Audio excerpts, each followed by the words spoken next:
One के साथ multiply करना है तो हम कैसे करेंगे इसको समझिए। दोस्तों हमें सिर्फ 312 को सारे नंबर के साथ मल्टीप्लाई करना है और कैसे करना है उसको आप समझिए।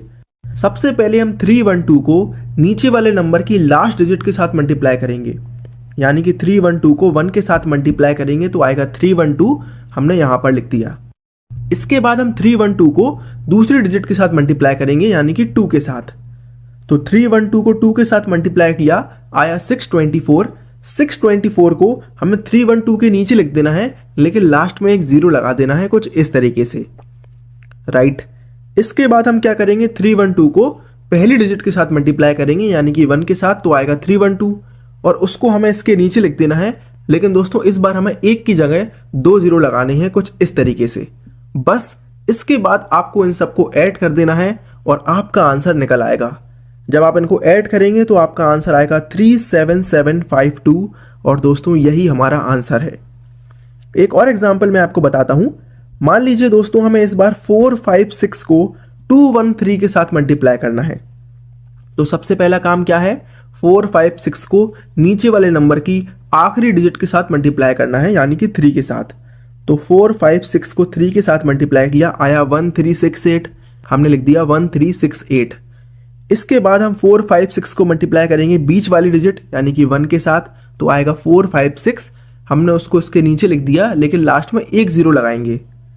इसके बाद 456 को पहली डिजिट यानी कि 2 के साथ मल्टीप्लाई करेंगे तो आएगा 912, उसको हमने इसके नीचे लिख दिया लेकिन दोस्तों इस बार हमें 2 जीरो लगाने हैं कुछ इस तरीके से, राइट।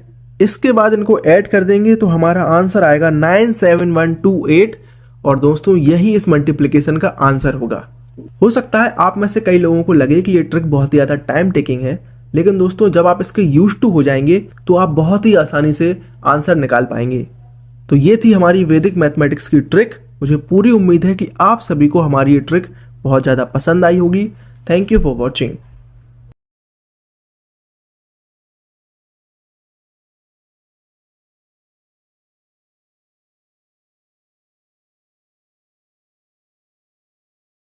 वन के साथ मल्टीप्लाई करना है तो हम कैसे करेंगे इसको समझिए। दोस्तों हमें सिर्फ 312 को सारे नंबर के साथ मल्टीप्लाई करना है और कैसे करना है उसको आप समझिए। सबसे पहले हम 312 को नीचे वाले नंबर की लास्ट डिजिट के साथ मल्टीप्लाई करेंगे, यानी कि 312 को 1 के साथ मल्टीप्लाई करेंगे तो आएगा 312, हमने यहाँ पर लिख दिया। इसके बाद हम 312 को दूसरी डिजिट के साथ मल्टीप्लाई करेंगे यानी कि 2 के साथ। तो 312 को 2 के साथ मल्टीप्लाई किया, आया 624। 624 को हमें 312 के नीचे लिख देना है लेकिन लास्ट में एक जीरो लगा देना है कुछ इस तरीके से, राइट। इसके बाद हम क्या करेंगे, 312 को पहली डिजिट के साथ मल्टीप्लाई करेंगे यानी कि 1 के साथ, तो आएगा 312 और उसको हमें इसके नीचे लिख देना है। लेकिन दोस्तों इस बार हमें एक की जगह 2 जीरो लगाने हैं कुछ इस तरीके से। बस इसके बाद आपको इन सबको ऐड कर देना है और आपका आंसर निकल आएगा। जब आप इनको ऐड करेंगे तो आपका आंसर आएगा 37752 और दोस्तों यही हमारा आंसर है। एक और एग्जांपल मैं आपको बताता हूं। मान लीजिए दोस्तों हमें इस बार 456 को 213 के साथ मल्टीप्लाई करना है। तो सबसे पहला काम क्या है, 456 को नीचे वाले नंबर की आखिरी डिजिट के साथ मल्टीप्लाई करना है यानी कि 3 के साथ।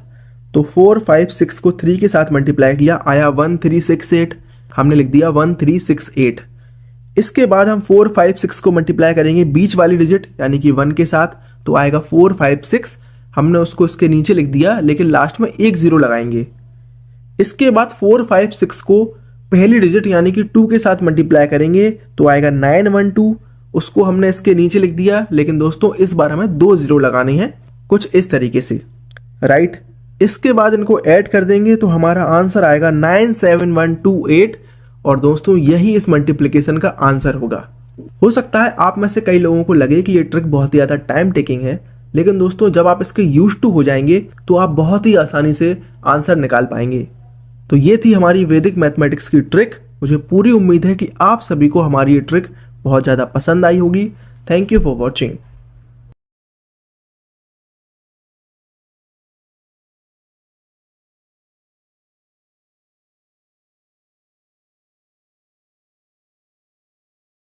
वन के साथ मल्टीप्लाई करना है तो हम कैसे करेंगे इसको समझिए। दोस्तों हमें सिर्फ 312 को सारे नंबर के साथ मल्टीप्लाई करना है और कैसे करना है उसको आप समझिए। सबसे पहले हम 312 को नीचे वाले नंबर की लास्ट डिजिट के साथ मल्टीप्लाई करेंगे, यानी कि 312 को 1 के साथ मल्टीप्लाई करेंगे तो आएगा 312, हमने यहाँ पर लिख दिया। इसके बाद हम 312 को दूसरी डिजिट के साथ मल्टीप्लाई करेंगे, यानी कि 2 के साथ। तो 312 को 2 के साथ मल्टीप्लाई किया, आया 624। 624 को हमें 312 के नीचे लिख देना है, लेकिन लास्ट में एक 0 लगा देना है, कुछ इस तरीके से, राइट। इसके बाद हम क्या करेंगे, 312 को पहली डिजिट के साथ मल्टीप्लाई करेंगे, यानी कि 1 के साथ, तो आएगा 312 और उसको हमें इसके नीचे लिख देना है। लेकिन दोस्तों इस बार हमें 1 की जगह 2 0 लगाने हैं, कुछ इस तरीके से। बस इसके बाद आपको इन सबको ऐड कर देना है और आपका आंसर निकल आएगा। जब आप इनको ऐड करेंगे तो आपका आंसर आएगा 37752 और दोस्तों यही हमारा आंसर है। एक और एग्जांपल मैं आपको बताता हूं। मान लीजिए दोस्तों हमें इस बार 456 को 213 के साथ मल्टीप्लाई करना है। तो सबसे पहला काम क्या है, 456 को नीचे वाले नंबर की आखिरी डिजिट के साथ मल्टीप्लाई करना है, यानी कि 3 के साथ। तो 456 को 3 के साथ मल्टीप्लाई किया, आया 1368, हमने लिख दिया 1368। इसके बाद हम 456 को मल्टीप्लाई करेंगे बीच वाली डिजिट यानी कि 1 के साथ, तो आएगा 456, हमने उसको इसके नीचे लिख दिया, लेकिन लास्ट में एक 0 लगाएंगे। इसके बाद 456 को पहली डिजिट यानी कि 2 के साथ मल्टीप्लाई करेंगे, तो आएगा 912, उसको हमने इसके नीचे लिख दिया, लेकिन दोस्तों इस बार हमें 2 0 लगाने हैं, कुछ इस तरीके से, राइट। इसके बाद इनको ऐड कर देंगे तो हमारा आंसर आएगा 97128 और दोस्तों यही इस मल्टीप्लिकेशन का आंसर होगा। हो सकता है आप में से कई लोगों को लगे कि ये ट्रिक बहुत ही ज़्यादा टाइम टेकिंग है, लेकिन दोस्तों जब आप इसके यूज्ड टू हो जाएंगे तो आप बहुत ही आसानी से आंसर निकाल पाएंगे। तो ये थी हमारी वैदिक मैथमेटिक्स की ट्रिक। मुझे पूरी उम्मीद है कि आप सभी को हमारी ये ट्रिक बहुत ज़्यादा पसंद आई होगी। Thank you for watching.